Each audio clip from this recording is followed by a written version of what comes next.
भाभी, नाश्ता बन गया क्या? मैं लेट हो रहा हूँ। हाँ हाँ हो गया। लो, आलू के पराठे बनाए हैं आज। क्या बात है, मजा ही आ जाएगा फिर तो। जी करता है कि सारे काम छोड़ूं और आराम से बैठकर बस ये पराठे ही खाता रहूं। तू भी ना, चल अब जल्दी कर। नहीं सच में भाभी, आप ना बेस्ट हो। हाँ वो तो है, लेकिन जब रसिका आएगी ना इस घर में, तब देखेंगे कि तुम रसिका के गुण गाते हो या फिर मेरे। क्या भाभी, फिर वही बात। आप जाओ किचन में और मुझे पराठे पर फोकस करने दो। हाँ, देवर और भाभी का बड़ा ही प्यारा रिश्ता होता है। इसमें मान सम्मान भी होता है और हंसी मजाक भी। सरिता की शादी किशोर से हुई थी और राहुल उसका देवर था। किशोर और राहुल की उम्र में 10 साल का बड़ा अंतर था। जब राहुल छोटा था तभी उसके माता पिता का देहांत हो गया था। उनके जाने के बाद पहले किशोर ने और फिर भाभी बनकर आई सरिता ने राहुल को अपने बेटे की तरह पाला था। सरिता और किशोर की कोई औलाद नहीं थी, इसीलिए उन्होंने अपना सारा प्यार राहुल पर ही लुटा दिया था। राहुल मजे से पराठे खा रहा था कि तभी किशोर वहां आया। हाँ भाई, क्या बनाया आज? आओ भैया, और मिलो वर्ल्ड की सबसे बेस्ट शेफ से, आलू पराठा स्पेशलिस्ट 10 सरिता भाभी से। मस्का लगाना तो कोई तुझसे सीखे। और बता क्या चल रहा है? कुछ नहीं, बस अगले महीने एग्जाम और फिर नौकरी की तैयारी। गुड। आज अगर माँ बाबूजी जिंदा होते तो कितने खुश होते। बस तू जल्दी से अपना काम धंधा शुरू कर, फिर हम रसिका को ले आएंगे पूरी धूमधाम से। क्या यार भैया, जब देखो वही बात। आप पराठे खाओ ना, और मुझे भी शांति के साथ पराठे खाने दो। अब ये शांति कौन है? उसके लिए भी पराठे पैक करवा दूं क्या? चुप हो जाओ आप दोनों। किशोर के घर में हमेशा ऐसे ही हंसी मजाक का माहौल रहता था। किशोर एक कंपनी में काम करता था और सरिता घर संभालती थी। माँ बाप के एक साथ चले जाने के बाद रिश्तेदारों ने किशोर की शादी बहुत जल्दी कर दी थी, ताकि वो दोनों मिलकर राहुल का ख्याल रख सके। सरिता भी भाभी नहीं बल्कि माँ के रूप में राहुल का पूरा ख्याल रखती थी। ऐसे ही कई दिन गुजर गए। राहुल की कॉलेज की पढ़ाई अब खत्म होने वाली थी।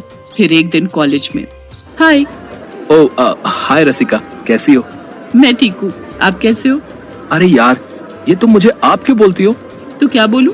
तुम बोलो ना, जैसे मैं तुम्हें बोलता हूँ। मैं आपको तुम बोलूं? फिर वही बात। अच्छा खैर छोड़ो, अंकल आंटी कैसे हैं? वो बढ़िया है। आप बताइए, भैया भाभी कैसे हैं? हाँ, वो भी मस्त हैं।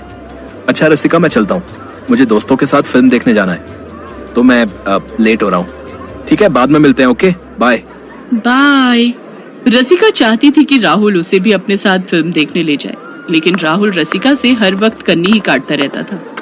रसिका वहां से दुखी होकर घर की तरफ चल पड़ी। दरअसल राहुल और रसिका के पिता बहुत अच्छे दोस्त हुआ करते थे। उन दोनों ने बचपन में ही रसिका और राहुल की शादी तय कर दी थी, पर शादी से पहले ही राहुल के माता पिता का देहांत हो गया। लेकिन किशोर और सरिता दिल से चाहते थे कि रसिका ही उनके घर की बहू बनकर आए, इसीलिए वो रसिका का नाम लेकर राहुल को छेड़ते रहते थे। रसिका भी राहुल को ही अपना पति मान चुकी थी। वो कभी कभार जानबूझकर राहुल से मिलने के लिए सज धज कर तैयार होकर कॉलेज आती थी। उससे बात करने की कोशिश करती थी, लेकिन राहुल उससे बचता फिरता था। लेकिन अब जब दोनों बड़े हो गए थे तो शादी की बात भी चलने लगी। आओ आओ किशोर बेटा, कैसे हो? नमस्ते आंटी जी, मैं ठीक हूँ। नमस्ते आंटी जी, आप कैसी हैं?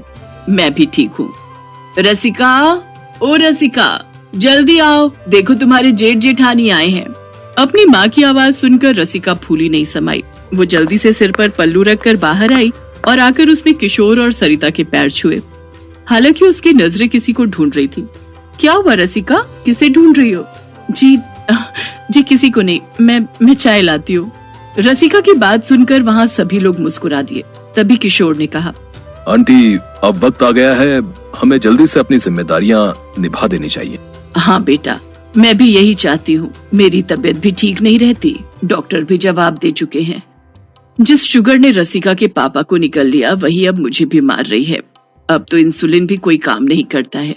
हिम्मत रखिए आंटी जी, सब ठीक हो जाएगा। हाँ बेटी, बस रसिका तुम्हारे घर चली जाए, उसके बाद तो भगवान मुझे कभी भी उठा ले, कोई दुख नहीं। उसी दिन पंडित जी से बात कर शादी की तारीख तय कर दी गई। ये देखकर रसिका की खुशी का ठिकाना नहीं था, लेकिन घर आकर जैसे ही ये बात किशोर ने राहुल को बताई तो वो बहुत नाराज हो गया और गुस्से से बोला, भैया भाभी, मुझे रसिका से शादी नहीं करनी है। ये क्या बोल रहा राहुल? पर माँ बाबूजी की यही इच्छा और मेरी इच्छा का क्या? मुझे रसिका पसंद नहीं है, साफ बात ये है। क्या बुराई है उसमें? सुंदर है, संस्कारी है और आप समझ नहीं रही हो भाभी, वो सीधी सादी बहन जी टाइप लड़की है, हमारी नहीं जमेगी। देख राहुल, तेरी शादी तो रसिका से ही होगी, वरना याद रखना वो वसीयत वाली बात। वसीयत का नाम सुनते ही राहुल चुप हो गया। उसे झुकना पड़ा और कुछ दिनों बाद राहुल और रसिका की शादी हो गई। रसिका बहुत खुश थी। वो घर के कामों में सरिता का पूरा हाथ बटाती और किशोर की भी बहुत इज्जत करती थी। लेकिन दूसरी तरफ राहुल अब बहुत चुपचाप रहने लगा था। साफ पता चल रहा था कि वो इस शादी से खुश नहीं है। फिर एक दिन डाइनिंग टेबल पर, राहुल, वो वकील साहब आएंगे शाम को, तुम्हारे साइन चाहिए उन्हें 3-4 कागजों पर। अब ठीक है भैया, मैं कर दूंगा, अभी ऑफिस जा रहा हूँ। दरअसल किशोर और राहुल के पिता शंभुनाथ एक वसीयत छोड़ गए थे। उसके मुताबिक राहुल को उनकी जायदाद का आधा हिस्सा उसी दिन मिलेगा जब वो रसिका से शादी करेगा। रसिका से शादी के बाद किशोर ने उसी दस्तावेज के बारे में राहुल से बात की थी। शाम को वकील आया और उसने राहुल से पेपर्स पर साइन भी करवा लिए। अब शंभुनाथ की आधी जायदाद का मालिक राहुल बन चुका था। कुछ दिन बाद एक सुबह जब सब लोग उठे तो रसिका के तेज तेज रोने की आवाज सुनाई थी। उसके हाथ में एक चिट्ठी थी जो राहुल उसके लिए छोड़कर कहीं चला गया था। उस चिट्ठी में राहुल ने लिखा था कि वो रसिका से शादी करने से पहले एक दूसरी लड़की से शादी कर चुका था जो पहले से ही उसकी गर्लफ्रेंड थी, और उसने सिर्फ अपने पिता की जायदाद पाने के लिए रसिका से शादी की थी और अब वो अपना सारा हिस्सा लेकर अपनी पहली पत्नी को साथ लेकर विदेश जा रहा था। किशोर ने फौरन राहुल को फोन किया, मगर राहुल ने उसका फोन नहीं उठाया। उल्टा ये मैसेज कर दिया कि अब से उसका ना तो रसिका से कोई रिश्ता है और ना ही किशोर और सरिता से। ये क्या किया राहुल, ऐसा कैसे कर दिया तूने?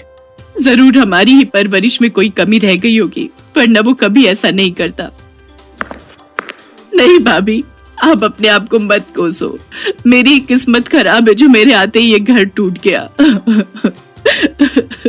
रोती बिलखती रसिका को किशोर और सरिता ने सहारा दिया। राहुल के धोखे की बात रसिका की माँ बर्दाश्त नहीं कर पाई और वो भी चल बसी। इस बात को कई महीने गुजर गए। अब तो राहुल ने विदेश में जाकर अपना नंबर भी बदल लिया। इधर रसिका ने भी एक ऑफिस में नौकरी शुरू कर दी। धीरे धीरे पूरा साल गुजर गया, लेकिन राहुल लौट कर नहीं आया। किशोर और सरिता समझ गए थे कि अब राहुल कभी नहीं लौटेगा। फिर एक शाम जब रसिका अपने ऑफिस से लौटी तो वो हैरान रह गई। किशोर और सरिता उसके कलीग हरीश के साथ बैठे थे। हरीश जी आप? हाँ रसिका, हरीश को हमने ही बुलाया है। रसिका, हरीश से हमारी फोन पर बात हुई थी। ये तुम्हें पसंद करते हैं और तुमसे शादी करना चाहते हैं। पर भाभी, ये नहीं हो सकता। क्यों नहीं हो सकता? जब राहुल अपनी जिंदगी में आगे बढ़ गया तो तुम कब तक उसके इंतजार में बैठी रहोगी? मैं सिर्फ भाभी नहीं हूँ तुम्हारी, आंटी के जाने के बाद अब मैं तुम्हारी माँ भी हूँ और मुझे हक है तुम्हारा अच्छा बुरा सोचने का। तुम बस इतना बताओ कि हरीश तुम्हें पसंद है या नहीं। भाभी, रसिका कोई जवाब तो नहीं दे सकी, लेकिन उसके आंसू उसके दिल का हाल बयां कर रहे थे। उसकी भावनाओं को सरिता ने समझ लिया और फिर, रसिका, भले इस घर में तुम मेरी देवरानी बनकर आई थी, लेकिन अब तुम मेरी बेटी हो। राहुल के किए की सजा मैं तुम्हें नहीं भुगतने दूंगी। तुम्हारी शादी हरीश से होगी। मैं और तुम्हारे भैया इस बार तुम्हारा कन्यादान करेंगे। और हाँ, हमेशा एक बात याद रखना, तुम्हारा इस घर के साथ नाता कभी नहीं टूटेगा। ये घर हमेशा तुम्हारा मायका रहेगा। इतना कहकर सरिता ने रसिका को गले से लगा लिया। रसिका रोए जा रही थी, लेकिन उसे ये विश्वास भी हो गया था कि अब इसके बाद उसे रोना नहीं पड़ेगा, क्योंकि ना तो वो अनाथ थी